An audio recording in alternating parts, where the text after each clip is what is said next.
So I'm making this video from my place because I have a few things to tell you. I originally was going to do 3 days and 39 miles, but I unfortunately got in some really bad weather. As you've seen, this is the end of the second video, and I tried to show some of the weather I had, but the main problem that I learned, and it was a good learning experience, if I can share any information with you guys at all, is all your equipment is super important, but your tent is almost more important than anything, because I borrowed a one-man tent to go on this trip because it's from a friend of mine, a very good friend of mine.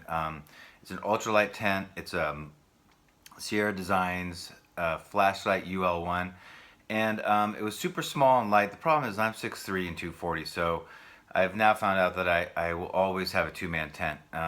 There's some reasons for that. So I set up, it rained, as you can see, the second half of the first day it rained off and on. I have really good rain gear, pants and jacket, and I soaked through that. So when I got to camp, I was already wet. I set up my tent, as you can see. I'll post a picture there so you can see it. It was under a tree to kind of give myself some protection from some of the rain, and then basically I got on my tent about 5 p.m. after the first night, and it rained off and on the whole night, which it was supposed to. This tent was not only not waterproof, it wasn't even water resistant. It was made of steel nylon that you see a lot of tarp tents made out of.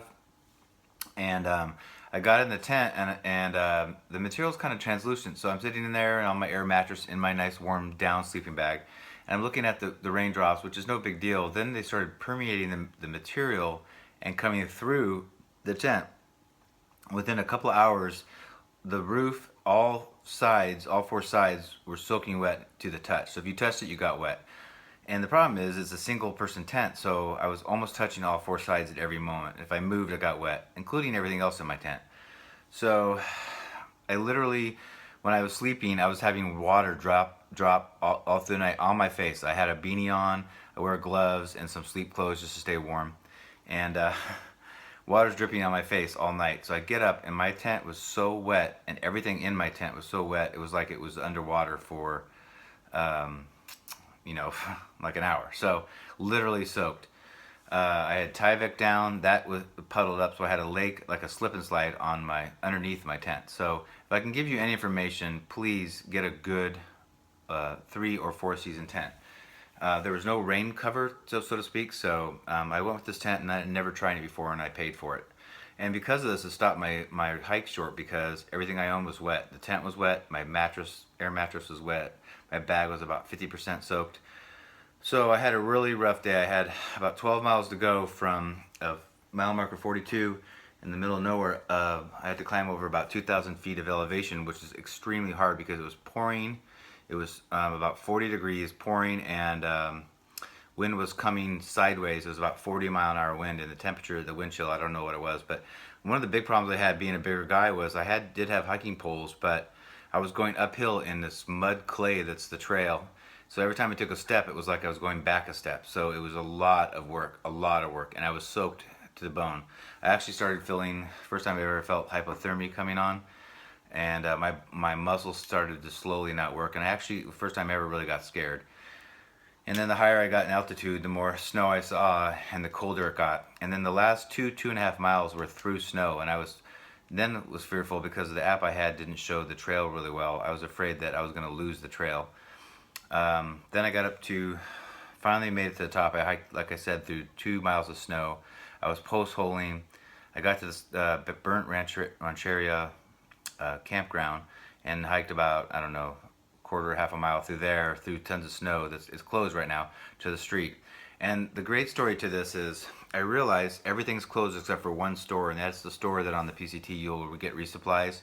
And there was one car there, and I had to walk about a half a mile to it, and there was a gear store and an inn and a restaurant. They were all closed due to the snow. So I realized that I'm in a town now of probably 10 people, and most of them are not there, and it's kind of sleeting and raining hard and snow everywhere.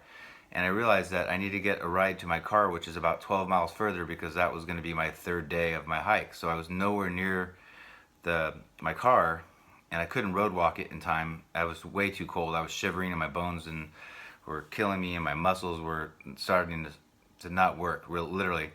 And I don't know how this happened, and I feel really blessed, but I walked for half a mile to get to the store, and I knew I probably wasn't going to get a ride because there was only one car there, and it was probably the guy that worked there. I was gonna offer him some money to get to my car, and nobody had come by at all. And I almost get to the store. I almost crossed to the other side a couple times, and for some reason something told me not to.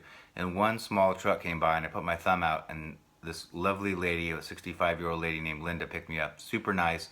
I must have looked like a drowned rat. Everything I had was soaked. I threw my gear in the back, and I'm like, I'm soaking wet. I'm gonna get your car wet. She said, I don't care. Get in. And she loves the PCT, and I guess her son did it 2015. So somehow I was in the wilderness, freezing my what off, and was kind of semi-fearful for my life. And within half hour, when I got to the road, I was in my warm car. So I made it. But if I can help you at all with anything, just get good gear. But the rain gear only lasts so long. I have very good rain gear, and I soaked me inside and out after about. I've watched a lot of videos like this, and they all say it, and I always thought it was BS, but it's true. So just a tent is super, super important, that it can withstand any kind of weather, because if all your stuff gets wet, you're basically done. So that's about it. I'm safe, I'm home, and I hope you enjoy the videos, the 2 days worth of videos, and let me know what you think, okay? Bye.